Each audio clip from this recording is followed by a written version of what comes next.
Oi, meu nome é Bruce, esse é o primeiro vídeo do canal. Não sou nenhum professor de matemática, tá? Não chego ao nível de nenhum professor de matemática. Não sou nenhum especialista em matemática, só sou um aluno, um ex-vestibulando, que tá fazendo umas questões da UFSC aí, né? Não aleatório, mas acho que vou tentar fazer todas. Bom, a gente está aqui na prova de 2018, a prova amarela, questão 21 de matemática, vamos pro item 01. O item 01 fala: o domínio da função f de x igual a 1 sobre raiz de 5 menos módulo de x menos 3 é um intervalo aberto em A até B aberto também. A soma de A com B é 6. Vamos lá. Primeiro a gente tem essa função aqui, né? 1 sobre raiz de 5 menos módulo de x menos 3. Beleza. Mas, como ele está falando sobre domínio da função, quando pensamos em domínio de uma função, pensamos em condição de existência. Sendo direto ao ponto, a condição de existência de uma função que é uma fração com uma raiz no denominador, com uma raiz de índice par no denominador, a condição de existência é que o número dentro dessa raiz tem que ser maior do que zero. Por quê? Porque se for zero, vai dar denominador zero, isso vai dar uma indeterminação matemática. Se for um número negativo com índice par, um índice da raiz par, a gente vai começar a mexer com números imaginários.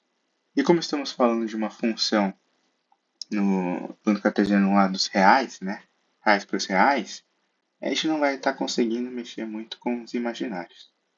Por isso que sabemos que o domínio da função é dado por essa condição de existência. 5 menos módulo de x menos 3 maior do que zero. Quando você vê isso... Perdão, eu acabei de tossir e soluçar meu tempo. Não foi uma experiência. Tudo bem. Quando vemos módulo e uma inequação ao mesmo tempo, você vai falar, não vou fazer, vou pular. Exatamente.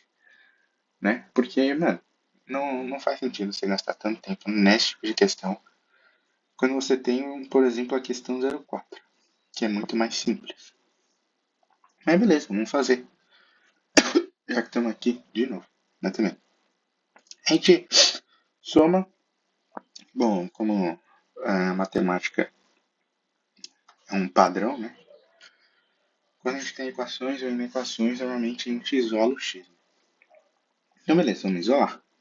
A gente soma dos dois lados por módulo de x menos 3, ficando 5 maior que módulo de x menos 3. Como que eu gosto de resolver questões envolvendo um módulo? Simples. Eu gosto de fazer pela reta real. Você desenha uma reta real que representa as abscissas de um plano cartesiano, ou seja, o eixo x, e depois você desenha um gráfico que representa a função que está dentro do módulo. Por exemplo, seria um gráfico, uma função linear, né, crescente, porque aqui é positivo, com a raiz 3. Por que a gente faz isso? Para a gente analisar o sinal. Não sei se é analisar o sinal, mas vamos lá. Quando x for maior que 3, ou seja, nessa parte aqui, vou apagar aqui porque ficou feio. Mas quando x for maior que 3, essa parte da direita aqui, por exemplo, é 3,5, 4, 5, 6, 7, 8, o número aqui vai dar positivo. E como a gente sabe, o módulo sempre dá uma distância. E distância até a origem, né? Distância sempre é um número positivo. Então, se já deu um número positivo, o módulo não precisa fazer nada. Ou seja, mantém como está. 5 maior que x menos 3. Né? Então, escrevendo melhor, x menos 3 menor do que 5. X. Calma, vou escrever aqui depois. X menor do que 8. Então, quando x é maior ou igual a 3, também pode ser igual a 3, por que não? Pode dar 0 aqui? Pode, por que não? A gente tem tudo isso aqui.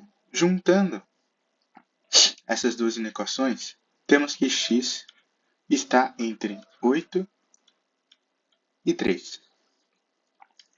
Agora vamos analisar quando x é menor ou igual a 3. Quando x é menor ou igual a 3, temos que x pode ser 2,5, 2, 1, 0, menos 1, todos esses números vão dar negativo. Só que como o módulo da distância tem origem, e distâncias tem que ser positiva, então nós temos que inverter o sinal para que a distância fique positiva. Então fica 5 maior que menos x mais 3. Escrevendo mais bonito, menos x mais 3 menor do que 5. Sabemos então que menos x menor do que 2, x menor do que menos 2. Quer dizer, fiz errado, desculpa. Sabemos que menos x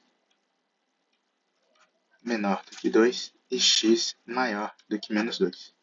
Juntando tudo isso, temos que x está entre menos 2 e 3. Ou seja, ou x é menor ou igual a 3 e dá isso, ou x é maior ou igual a 3 e dá isso. Como é um ou, temos uma união. E quando unimos esses dois números, na verdade, aqui pode ser só maior ou só menor, mas tanto faz, tá? Eu não sou nenhum professor de matemática, mas beleza, aqui pode ser só menor, porque aqui já é igual, né? Então aqui pode ser só menor, tanto faz. A gente faz uma união, já que é um ou. Ou seja, primeiro é menos 2 até 3, ambos abertos, tanto faz. E o outro é de 3 fechado até 8 aberto. Se a gente fizer uma união, temos que vai de menos 2 até 8 aberto. Ou seja, representando isso, temos menos 2 até 8. X vai do intervalo menos 2 até 8. Ou, representando em parênteses, menos 2 até 8. E aqui ele fala que o domínio é um intervalo de A até B abertos. A soma de A com B é 6. A soma de menos 2 mais 8 é igual a 6. Correto. Então temos que o 1 está correto. Pode tirar um print se quiser. Não sei como isso funciona. Mas agora eu vou apagar.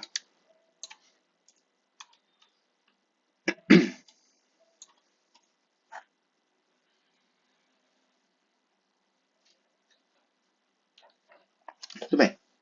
Vamos para a questão 2. Quer dizer, item 2. Se a função que tem domínios de 1 até mais infinito e vai até o contradomínio. Eu não sei de ler direito, tá? Porque não sou nenhum professor de matemática, mais uma vez. Mas se a função tem domínio de 1 até mais infinito e contradomínio 1 até mais infinito também, definida por f de x igual a x ao quadrado menos 2x mais 2, admite inverso, então a função inversa com x igual a 5 terá f menos 1 de 5 igual a 3. Não sei como ler, mas é isso. Bom, a palavra-chave dessa questão é admite inverso. Eu vou ter que dar uma revisada, não tem como. Quando uma função admite inversa, sabemos que essa função é uma função bijetora. O que é uma função bijetora? Uma função bijetora é uma função que ela é injetora e sobrejetora. Tá, mas o que é uma função injetora e sobrejetora? Uma função injetora é quando cada domínio tem sua própria imagem. Um contra-exemplo. Temos uma função de segundo grau. Esse domínio aqui vai ter essa imagem. Mas esse domínio aqui também vai ter a mesma imagem. Isso torna não injetora. Você também pode fazer isso pelo método dos risquinhos. que seria o método dos risquinhos? Se você fizer riscos paralelos em uma função e eles baterem mais de uma vez na função, quer dizer que ele não é injetor, que a função não é injetora. Agora vamos fazer um exemplo da função sendo injetora. Temos aqui um plano cartesiano e quando fazemos uma função, esse domínio aqui tem essa imagem. Já esse domínio aqui tem essa imagem. Imagens completamente diferentes. E se a gente fizer pelo negócio dos risquinhos, a gente vê que os risquinhos só batem na função uma única vez, tornando ela injetora. Agora vamos falar sobre uma função sobrejetora. Uma função sobrejetora é quando o contradomínio é igual à imagem. Como assim? Por exemplo, uma função que tem o domínio 1, 2 e 3 e o contradomínio 2, 4 e 6. 1, 2 e 3, né, uma representação mais didática, 2, 4 e 6. Bom, a gente sabe, né, que essa função seria tipo 2x, mas não vamos ligar muito para isso agora. Esse domínio tem como imagem o 2. Esse domínio 2 tem como imagem o 4. Esse domínio 3 tem como imagem o 6. Como eles têm essa imagem? Por causa da lei de formação de uma função. Né? No caso, 2x. Né? Porque 2 vezes 1 dá 1. Quer dizer, 2 vezes 1 dá 2, desculpa. 2 vezes 2 é 4 e 2 vezes 3 é 6. Então, pela lei de formação, cada domínio tem uma imagem. Porém,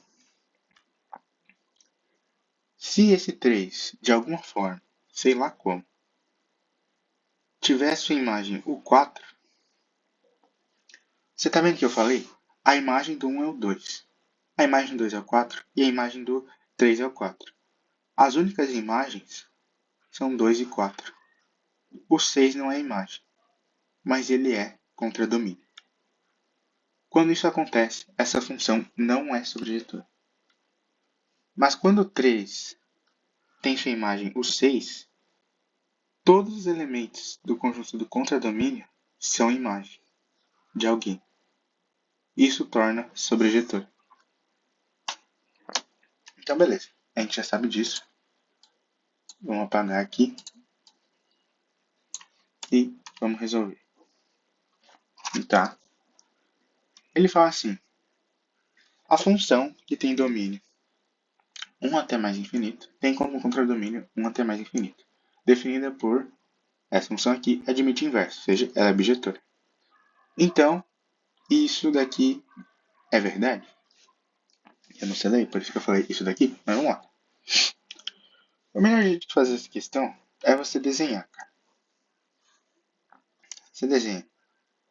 O domínio vai de 1 até mais infinito. O contradomínio vai de 1 até mais infinito. Beleza? Vamos desenhar essa função aqui. X ao quadrado f de x igual a x ao quadrado menos 2x mais 2. Bom, é uma função de segundo grau. A gente sabe que é uma parábola feliz, porque o azinho é positivo, né? O dominante aqui é positivo, então é uma parábola feliz.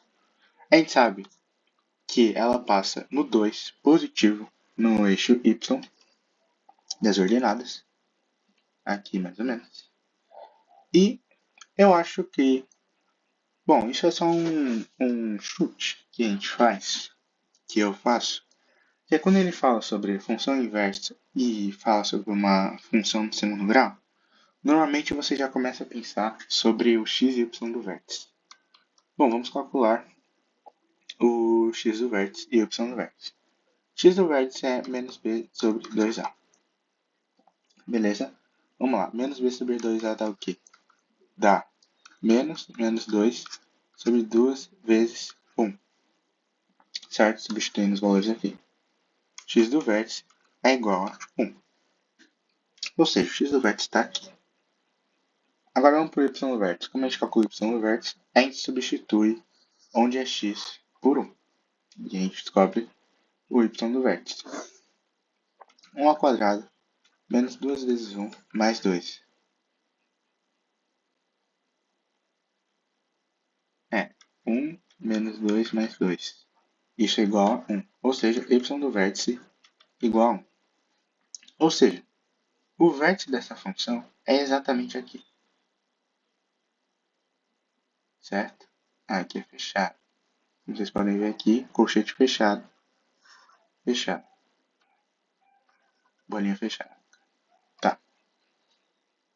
O vértice da função é aqui. Beleza, vamos desenhar essa função. Então, a função é mais ou menos isso.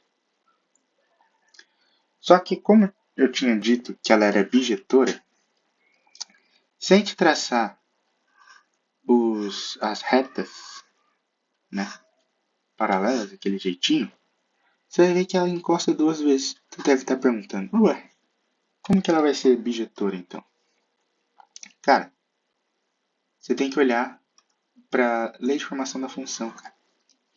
Não sei se chama lei de formação, mas isso daqui da função. Que isso daqui mostra que o domínio é essa parte aqui. Essa parte é o domínio. E mostra que o contradomínio é essa parte aqui. E como ela é bijetora, o contradomínio é a imagem. E aqui é o domínio, e aqui é a imagem. Então, a única parte que nos importa é a parte da direita. Essa parte aqui. Por quê? Porque essa é a única parte em que o domínio é a parte da direita, como a gente queria, e a imagem também é a parte da direita. Quer dizer, a parte de cima, que é de 1 até mais infinito. Então, beleza. Vamos pegar só a parte da direita dessa função, que fica mais ou menos assim. Vamos testar?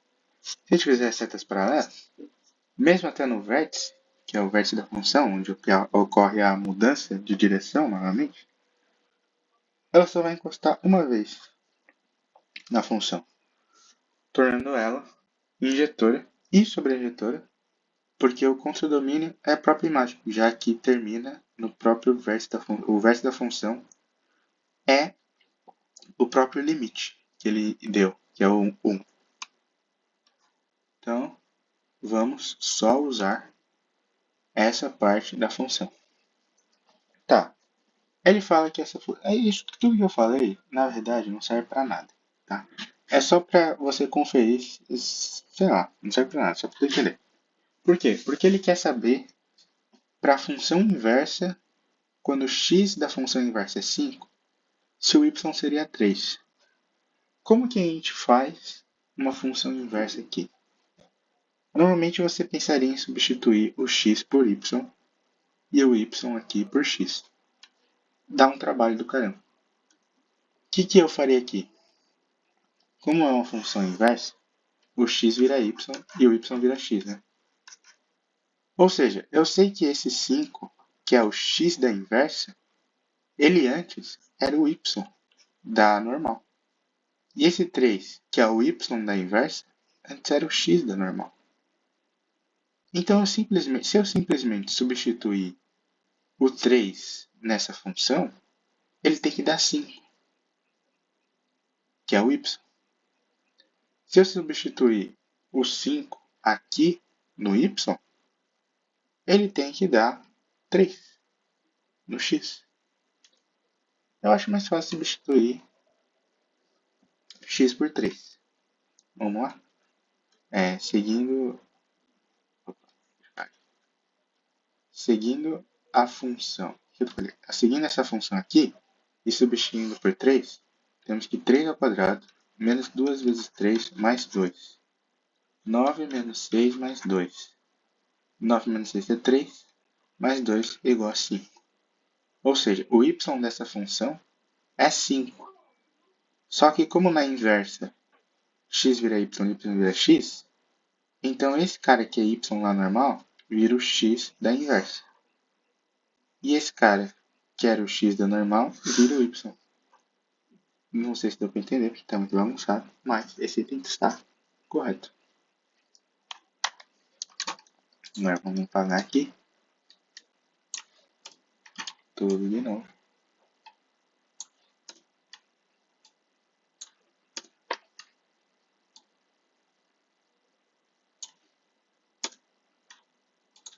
Onde apaga? Foi mal.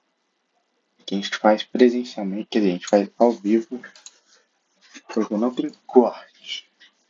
Vamos pra 04. Cara, 04 é mais de boa. A 02, cara, era também muito de boa. Eu que me enrolei aqui pra explicar esse negócio do inglês. Mas tudo bem.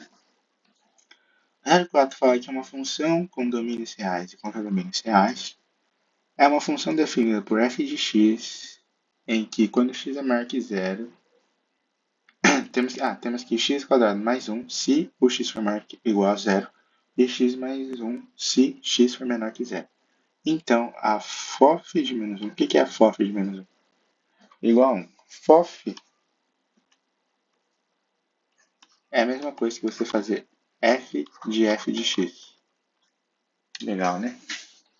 Então ele quer saber quanto seria a f da f de menos 1. Ele quer saber se seria 1. Vamos testar?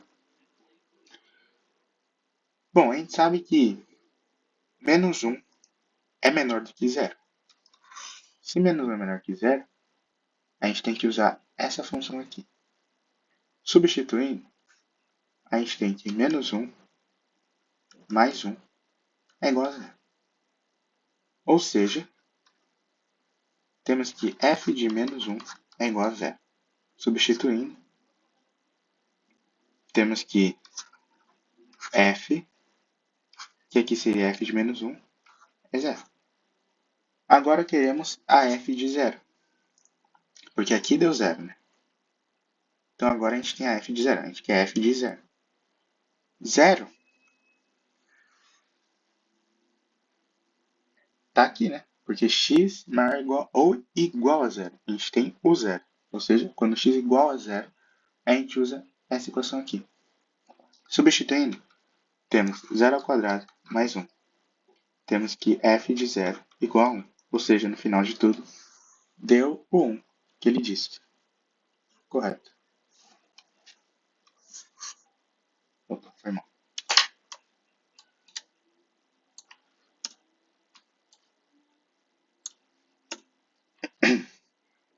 Zero 8. O sistema log de x mais y na base 2 igual a 0 e log de x na base 3 mais log de y na base 3 igual a log de x na base 3. Tem infinitas soluções. Bom, vamos ver. Quando as pessoas veem log, elas já se assustam. Mas, mano, não faz sentido se assustar. Porque parece que quando está escrito alguma coisa, por exemplo, limite, sei lá, de x tendendo a zero de uma função, parece que o mundo acabou. Mas não, cara. É muito simples. Quer dizer, eu espero. Vamos reescrever aqui. Mas a gente tem que lembrar de algumas propriedades de logaritmo. Primeiro, vamos mexer nessa de cima. Usando a propriedade do balão, ou seja, o 2 vai para cá como base e o x do y desce. Ficando assim, ó, x mais y igual a 2 na zero. Tá vendo que o 2 foi para cá e o x mais y desceu? Isso é o balão, né? Isso é a propriedade do log. A gente pode voltar também. Botar o 2 como base e transformar em log. Isso é log, na real, né? A de baixo, a gente usa uma propriedade do log. Quando temos um log de uma multiplicação,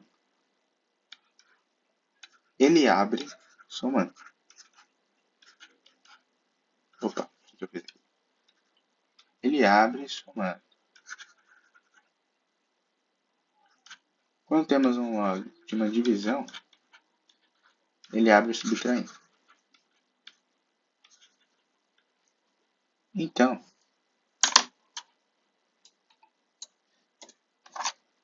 temos que, se aqui está somando, então antes ele estava multiplicando.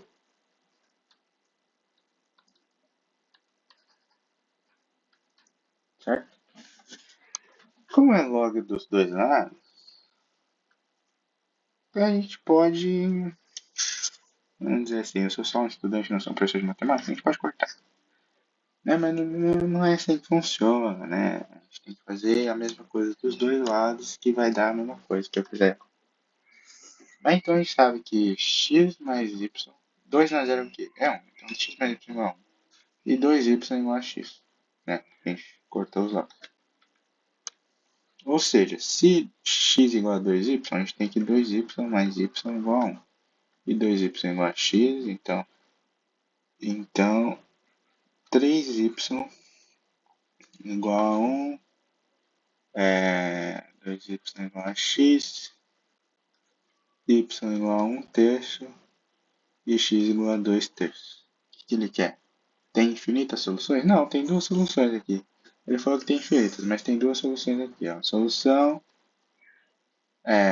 2 terços e 1 terço. Uma única solução, SPD. Solução SPD. Isso aí. Possível e determinado. Ou seja, a 08 está errada.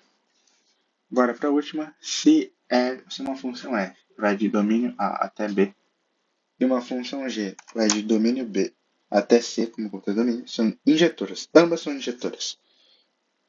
Então, GOF, como a gente tinha visto antes, GOF é f de f de x, então GOF é g de f de x. Então, GOF de A até C não pode ser injetora? Falso. Vamos ver por quê. Bom, não sei explicar muito por quê, mas vamos tentar. Por exemplo, 1, 2, aqui A, B, 2, 4, C, 4, 8. Por exemplo. A gente tem que a função f é injetora, ou seja, cada domínio tem sua própria imagem. E a função g também é injetora. Cada domínio tem sua própria imagem. Ou seja, não tem como não ser injetora a g de f de x. O que seria g de f de x? A gente sempre faz de dentro para fora. Primeiro acontece f de x, a de dentro, como a gente tinha resolvido nesse exercício aqui. E depois a gente vai para fora na g de x. Ou seja, sempre vai seguir um caminho linear. Tipo, não tem como. Por exemplo, f de 2 dá 4. E quando der 4 aqui, ele vai direto para g de 4, que vai dar 8. Não tem nenhum jeito que, sei lá, torne 2, 4 e 4 para 4. Por quê? Porque a g de x é injetora já. Entendeu? Uma função composta é uma função que traz do A, que vai para o B primeiro, por causa da f de x, e depois vai para C, por causa do g de x, que está por fora. Então não tem como ele ir de A para B, e quando ele for de B para C, ele não ser mais injetora, sendo que g de x já é injetora. Isso daqui já é injetora. Isso também já é injetora. Então a função tem que ser injetora. Saca? Então, tira 16, resposta 7. É isso. Valeu.